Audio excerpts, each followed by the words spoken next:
अस्सलाम वालेकुम जी। मेरा नाम शकील अहमद है ते दो भरा शादीशुदा हो के अपने अपने घरां हो गए। मेरी माँ भी फौत हो गई, मेरे मेरे वालिद भी फौत हो गए ते मैं फालिज दा मरीज़ हाँ।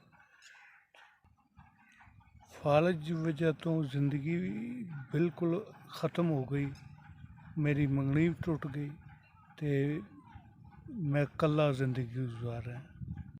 शाला जिउंदे रहो, वसते रहो, जिन्ना जिन्ना मैंने पैसे कल ने वसते रहो, जिउंदे रहो। शाला जिउंदे रहो ते मैं कपड़े या जुत्ती लवां जिन्होंने लोगों मैनू 5,000 कले शाला तुहाडा कबूल मंजूर फरमा। ओ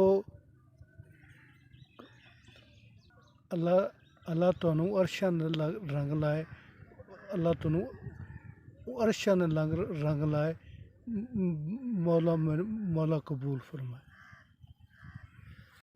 मैं मजबूर इंसान हाँ, तुसां मेरी मदद की, अल्लाह तुहाडी मदद करे।